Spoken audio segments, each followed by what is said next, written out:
Assalamualaikum warahmatullahi wabarakatuh. Perkenalkan, nama saya Isfa Auliani, mahasiswi semester 3 program studi Tarjamah. Pada kesempatan kali ini, saya akan membahas beberapa topik yang ada di dalam bab semantik bahasa Arab, yaitu medan makna dan analisis komponen. Oke, selanjutnya. Nah, yang pertama ada medan makna. Medan makna, analisis medan makna ini memasukkan leksem yang secara paradigmatis berlawanan, tetapi berhubungan secara semantis dan morfologis. Secara morfologis dan semantis. Contohnya di sini ada leksem fly dan leksem wing. Kita pahami dulu konsep dari paradigmatis. Jadi, paradigmatis itu adalah kata-kata yang memiliki relasi makna. Mereka ini dapat saling menggantikan dalam suatu struktur kalimat. Jadi, misalkan ketika saya bilang, akro'u al-kitaba. Nah, akro'u al-kitaba ini Alkitabah ini tuh bisa kita gantikan dengan kata lain seperti Al-Qur'ana atau Ad-Darsa atau yang lainnya karena ketiga kata ini Alkitabah, Al-Qur'ana dan Ad-Darsa ini memiliki hubungan paradigmatis. Secara paradigmatisnya itu berhubungan karena sama-sama berfungsi sebagai objek dan mereka ini sama-sama sebagai nomina atau kata benda. Kemudian di sini ada leksem fly dan leksem wing, yaitu fly yang artinya merupakan terbang dan wing adalah sayap, di mana sayap ini biasanya digunakan untuk terbang. Maka dapat diidentifikasi bahwa kedua leksem ini secara paradigmatis berlawanan karena ketika muncul dalam suatu kalimat mereka ini tidak dapat saling menggantikan karena verbanya itu biasanya berfungsi sebagai predikat sedangkan nominanya ini bisa saja berfungsi sebagai subjek maupun objek. Kemudian leksem fly dan wing secara morfologis ini berlawanan atau berhubungan. Secara morfologis, leksem fly dan wing ini berhubungan. Kenapa? Karena leksem fly merupakan verba, di mana morfologis itu kan membahas tentang bentuk kata kan. Fly itu adalah bentuk verba atau kata kerja, merupakan sebuah aksi atau proses untuk terbang. Sedangkan leksem wing adalah sebuah nomina atau sebuah kata benda, di mana yang artinya itu sayap. Dan sayap itu adalah alat yang biasanya digunakan untuk terbang, yang digunakan untuk untuk proses fly itu sendiri gitu. Jadi secara morfologis, fly dan wing ini berhubungan. Secara semantis juga berhubungan. Semantis itu kan membahas tentang makna. Mereka ini tergabung dalam kategori penerbangan. Kemudian ada kosakata. Menurut Lehler, kosakata itu terstruktur. Kosakata suatu bahasa itu terstruktur dan dapat diklasifikasikan menjadi dua bagian. Yang pertama ada semantic space, yaitu ruang makna, dan kedua ada semantic domain atau ranah makna. Ruang makna ini tuh adalah sekumpulan kata yang memiliki keterkaitan, bukan keterkaitan, apa ya? Ruang makna ini tuh hubungan, kata-kata yang memiliki hubungan berdasarkan maknanya. Contohnya di sini ada kata to'at, awab, dan konitun. Ketiga kata ini, mereka tuh berada di dalam suatu ranah ketaatan, namun dengan konsep yang berbeda, dengan konteks yang berbeda. Ketiganya artinya sama-sama taat, tapi konteksnya itu digunakan dalam waktu yang berbeda juga. Kemudian ada juga di sini ranah makna. Ranah makna ini adalah pengklasifikasian kata berdasarkan apa ya? Berdasarkan makna yang terkait gitu. Ketika kita menyebutkan kan di sini ada contohnya ahmarun, ahdorun, dan azrokun. Di mana ahmarun itu artinya merah, ahdorun itu hijau, dan azrokun itu biru, maka ranah makna yang dari kata-kata ini tuh yaitu suatu warna kan, menunjukkan suatu warna gitu. Berarti dalam satu ranah makna warna. Kemudian selanjutnya, dalam suatu medan makna itu ada yang disebut dengan hubungan kongruensi, di mana hubungan kongruensi ini 4 hubungan mendasar yang ada. 4 hubungan mendasar yang biasanya ada.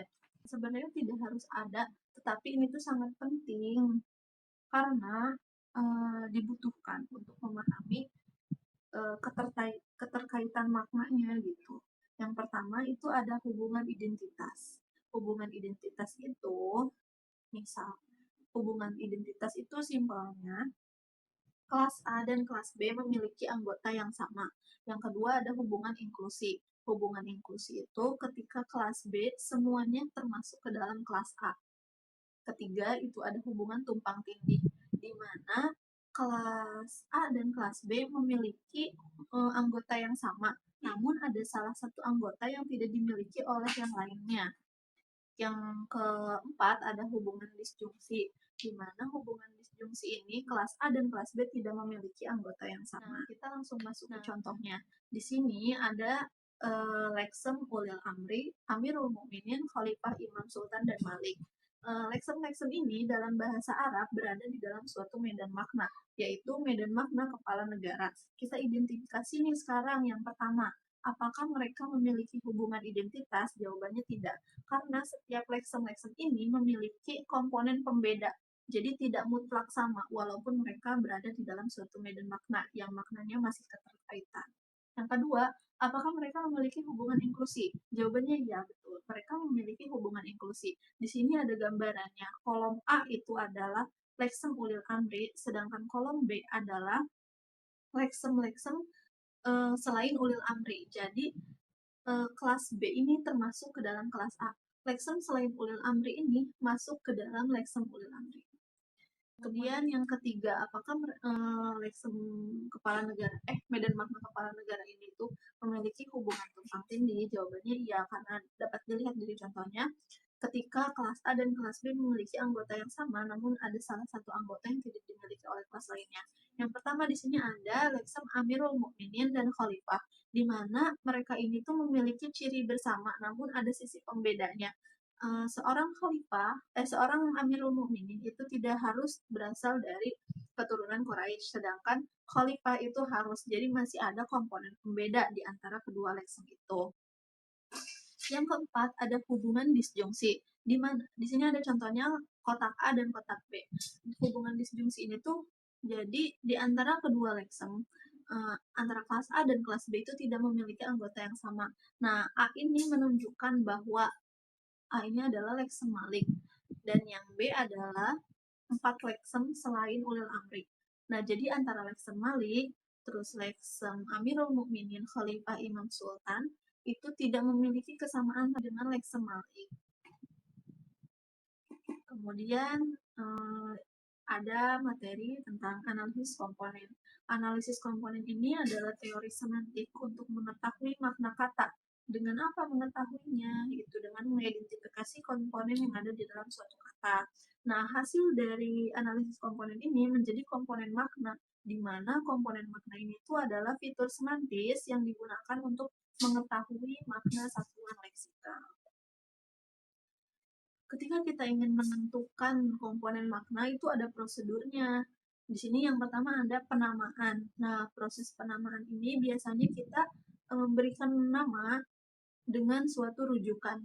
Ketika kita menyebutkan kursi, maka rujukannya itu bisa ke suatu benda. Jadi ketika kita memberikan nama itu harus ada rujukannya. Rujukannya itu bisa berupa benda, bisa berupa peristiwa, bisa berupa sistem dan yang lain sebagainya. Kemudian setelah penamaan itu ada proses parafrase, di mana ketika parafrase kita tuh lebih meluaskan dari nama leksem itu sendiri. Contohnya gini. Dalam bahasa Arab ada kata amun yang artinya itu paman. Di sini kita parafrase, paman itu adalah saudara laki-laki dari ayah. Nah, kemudian setelah diparafrase kita masuk dalam pendefinisian. Pendefinisian ini tuh merupakan proses kita untuk menjelaskan sesuatu kan. Ketika kita mendefinisikan kursi, berarti komponen makna yang ada di dalam kursi itu yaitu berkaki 4. Terus memiliki sandaran, biasanya juga terbuat dari kayu dan besi. di situ kita bisa mendefinisikan kursi itu apa sih gitu kan. Dan yang terakhir adalah pengklasifikasian. Nah, ini adalah proses terakhir. Jadi kita mengklasifikasi lexem ini tuh berdasarkan genusnya. Genusnya itu apa? Misalkan dia itu termasuk nomina, genus kelas kata ya, nomina atau verba atau yang lainnya. Kemudian komponen makna itu tuh dibagi dua. Yang pertama ada komponen diagnostik dan yang kedua suplemen. Komponen diagnostik ini adalah komponen pembeda, di mana jadi beberapa lexem nih kan dalam satu medan makna, tapi mereka tuh harus punya komponen diagnostik. Mereka itu harus punya komponen pembeda gitu, walaupun berada di dalam suatu uh, medan makna yang sama. Komponen diagnostik itu pembeda. Sedangkan suplemen ini adalah komponen tambahan yang sifatnya tidak harus ada, tetapi ketika kita ingin mengetahui lebih lanjut komponen apa yang ada di dalam suatu kata, maka komponen suplemen ini tuh dibutuhkan juga. Kemudian, gimana sih caranya kita menentukan komponen diagnostik atau komponen pembeda?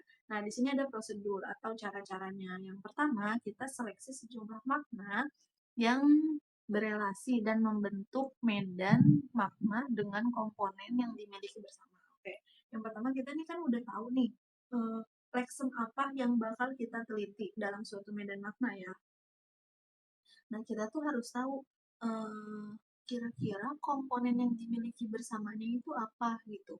Nah, jadi ini tuh ciri bersama, menyatakan ciri bersama gitu yang dimiliki oleh satu lexem dengan lexem lainnya. Yang kedua itu adalah pendaftaran jenis referen yang spesifik setiap makna suatu medan.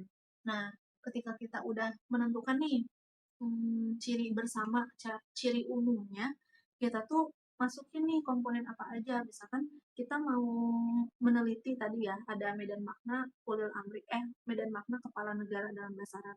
Itu leksemnya kan ada ulil amri, Amirul Mukminin, Sultan Imam Khalifah Malik. Nah, dari setiap leksem kita analisis komponen apa saja tuh yang ada di dalamnya. Kemudian yang ketiga itu penentuan komponen diagnostik yang cocok untuk suatu leksem. Nah, ketika kita udah masukin nih semua referensinya, maka kita tentukan pembeda dari satu leksem ini dengan leksem lainnya itu apa. Ketika udah kita tahu nih, udah tahu pembedanya ini, maka kita juga harus menentukan komponen diagnostik yang cocok untuk suatu makna. Karena tadi baru komponennya yang kita tentukan makna, makna.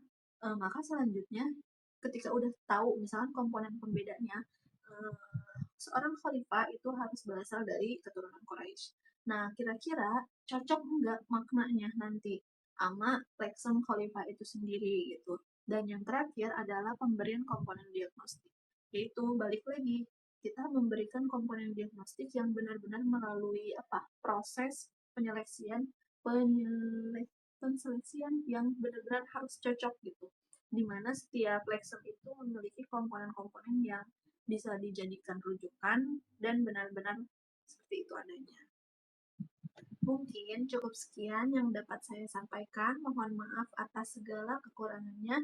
Bila masih ada yang dibingungkan atau yang belum jelas, boleh langsung ditanyakan. Wassalamualaikum warahmatullahi wabarakatuh.